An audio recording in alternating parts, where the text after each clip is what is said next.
රශ්මික මණ්ඩාවලගේ නවකතාව ශුක්‍රාන් කටාර.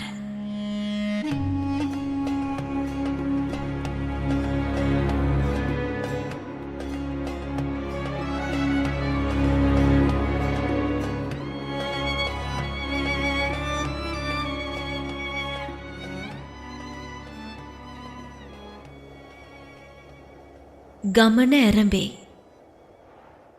හිතවාවනු බැරි වී එන්නට හිතුනොත් ආපහු ගමරට.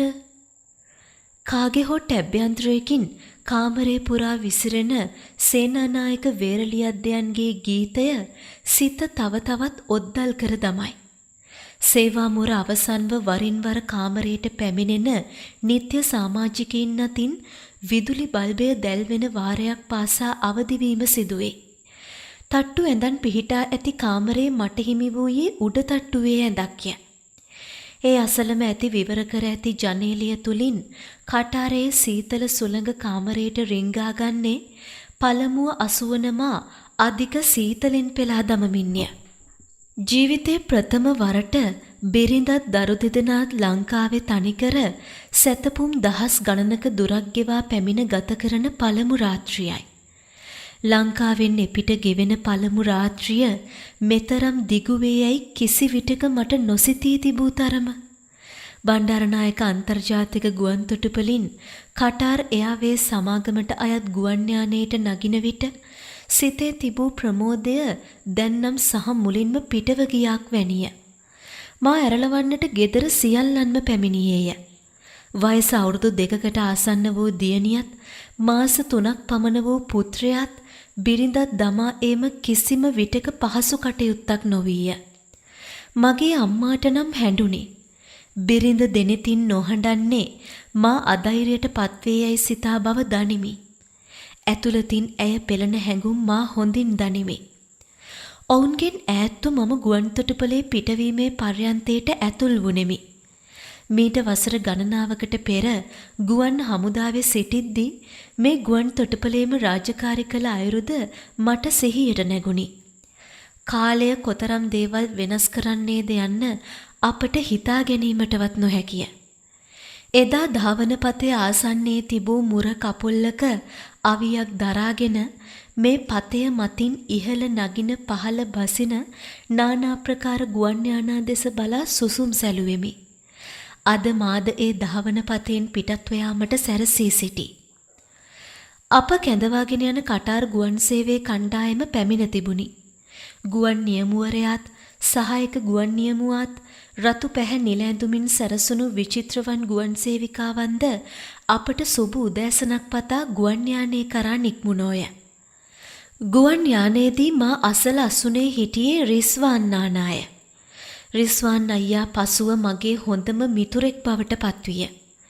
මීට පෙර විදෙස් රටවල් කිහිපයක සේවය කර තිබූ ඔහුට මේ ගමන් ගැන හොඳ අත්දැකීම් තිබුණි. ඔහුගේ කතා කිහිපයක් සමගින් අපි ඉහළ අහසට නැගුණ බවවත් මට නොදැනුනි. ගුවන් යානයේ කුඩා කවුළු වලින් දැන් පෙනෙන්නේ නීල වර්ණ ආකාශයේම පමණි. පැය 5ක පමණ ගමනකින් පසු අප දැන් සිටියේ ඕමාන් රාජ්‍යයට ඉහළ අහසේය. ගුවන් යානයේ විටක තොටිල්ලක් මෙන් පැද්දුනේ අපව බියගන්වන්නට මෙන්ය. පහලින් පෙනෙන මස්කට් නගරයේ සුන්දරත්වයේ විඳගත් ගුවන් යානය දැන් ඩුබායි නගරයට ඉහළින් ගමන් කරයි. යානයේ ගොඩබැස්සවීම සඳහා සූදානම් බවත් ආසනපටි පැළඳ ගන්නා ලෙසත් යානයේ කපිතාන්වරයා උපදෙස් නිකුත් කරයි. තද දුමුරු පැහැ කාන්තාරයක් පසු කර යානය කටාරේ අගනුවර වන දෝහාහි හමාඩ් අන්තර්ජාතික ගුවන්තොටුපළට ලං වෙමින් පැවතිනි. පහළ බසිනවත් සමගම ඊතා දැඩි අපහසුතාවයක් ඇතිවිය. කන් අඩිය මේ දැන් පුපුරා යාවියයි විටක මට සැකසිතුනි. මාත් සමග 15ක් පමණ වූ පිරිසක් ලංකාවෙන් පැමිණ තිබුණේ කටාරේ පැවති සුපිරි වෙළඳ සංකීර්ණ ජාලයක් වන අන්සාර් සමාගමේ සේවය සඳහායි. ගුවන් තොටුපළේ කටයුතු අවසන් කර අප බලා සිටියේ අපව කැඳවාගෙන යාමට වාහනය පැමිණෙන තෙක්ය. මගේ පළමු රාජකාරිය වූයේ සිම්පතක් ලබාගෙන ගෙදරට කතා කිරීමයි. ගුවන් තොටුපළේ පිහිටි වෝඩාෆෝන් අලෙවිසලකින් සිම්පතක් ගෙන එයට රියල් 20ක කාඩ් පතක්ද ලබා ගතිමි. පවුලේ සියල්ලෝම නිවසට පැමිණ තිබුණි. දීර්ඝ ලෙස කතා කිරීමට නොහැකි බැවින් කෙටි විමසීම් කිහිපයකින් පසු දුරකථනය තැබුවෙමි. ඒ වන විටත් අපව කැඳවාගෙන යාමට සමාගමින් කිසිවෙකු හෝ පැමිණ නොතිබිනි. පැයකුත් පමණ ගත වී තිබූ හේයින් පිරිසේ ඉවසීම දැන් ක්‍රමයෙන් පහව යමින් පවතී. කිහිප දෙනෙක් ලංකාවේ නියෝජිත ආයතනයන්ට කතා කර දැනුවත් කරනු අහන්නට ලැබුණි. අපි කිහිප දෙනෙක් කතා කරමින් සිටියෙමු. හමාඩ් ගුවන්තොටුපළ සැබවින්ම ලස්සන අති නවීන උපාංගයන්ගෙන් සමන්විතව තිබුණේ ඉතා ගාම්භීර ලෙසය. තවත් පැයකට පමණ පසුව අප සිටි දෙසට වේගයෙන් පැමිණෙමින් සිටියේ නේපාල ජාතිකයෙකි. ඔහුගේ නම බිරේන්ද්‍ර සිංය. අඩි 5ක් පමණ උස කෙසඟ සිරුරකට හිමිකම් කියූ ඔහු අප වෙත පැමිණ පළමුව සමාවයද සිටියේය. අපව කැඳවාගෙන යාමට නියමිතව සිටි රියදුරා ඔහුය. අපගේ පැමිණීම අමතකව ඔහුට නිින්ද ගොස් තිබිනි. ඔහුගේ ස්වරූපයේ දුටු අපට ඔහුට බැනවැදීමට නොහැකි විය. මේ රටවල වැඩ කරන අපි කවුරුත් පිටස්තරයෝය. එය තේරුම් ගත්තේ කාලයක් ගත වුණාට පසුවය. ඔහු විසින් කැඳවාගෙන යන ලදුව අප කුඩා වායු සමීකරණය කළ බස් රථයකට ගොඩ වුණෙමු. ඒ පළමු වතාවට මා කටාරේ පරිසරය දුටු අවස්ථාවයි. අති දැවැන්ත ගොඩනැගිලි ගණනාවක් අප පසු කළෙමු. පළමු වතාවට දකින නිසා මේ ගොඩනැගිලි අරුම පුදුමේවා මෙන් මට දැනුනි. අප පසු කළේ දෝහාහි සිටි සෙන්ටර් ප්‍රදේශයේ බව පසුව දැනගතිමි. විශාල ගොඩනැගිලි පසු කරමින් අප පිවිසුනේ දෝහා නගරයේ තවමත් සංවර්ධිත නොවූ පෙදෙසකටය. මෙහි වූ බොහෝමයක් ගොඩනැගිලි පැරණි තත්වයේ ඒවා විය. කලබලකාරී වීදි කිහිපයක් ඔස්සේ ගමන් කළ බස් රථය කුඩා කඩයක් ආසන්නයේ නැවතිනි. බසෙන් බැසගිය රියදුරා ආපහු පැමිණියේ බනිස් හා සිසිල් බීම වර්ගයක් අතැතිවය. ඔහු අපට ක්‍රීම් බනිස් ජෝඩුව බැගින් හා එක් සිසිල් බීම බෝතලේ බැගින් ලබා දුන්නේය. පළමු වතාවට වෙනත් රටකදී ලැබුණු ආහාරය අපි ඉක්මනින් භුක්ති විඳෙමු. ඒ වන විට වර්ධනය වෙමින් පැවති කුසගින්නට එය කදිම ආහාරයක් විය. ක්‍රමයෙන් ඉදිරියට ධාවනය වූ බස් රථය තට්ටු ගොඩනැගිල්ලක් ඉදිරියේ නැවතිනි. කැමති 6 දෙනෙකුට එතනින් බසින ලෙස දන්වන ලදී. ඒ අනුව කිහිප දෙනෙක් බසෙන් බැසගත්තෝය. තවමත් අප අතර ලොකු සම්බන්ධකමක් නොතිබිනි. අවසානයේ ඉතිරි වූ අපද රැගෙන බස් රථය ඉදිරියට ඇදුනි. බොහෝ තැන්වල ඉඳිගස් වවා තිබීම මෙහි ආවේනික ලක්ෂණයක් විය. ඉඳිගස් වෙනුවට වෙනත් ගස් දකින්නට ලැබුණේ නම් ඒ ඊටාම අල්ප වශයෙනි. අවසානයේදී අපේ ඉරණමද ළඟා විය. පෙර ගොඩනැගිල්ලට වඩා පැරණි තට්ටු නිවාසයක් අසල බසය නැවතිනි. අපගේ බඩුද රැගෙන ඇතුළට යන ලෙස රියදුරා දැන්වීය. අපි ඔහුට ආචාර කර ඇතුළට ගියෙමු.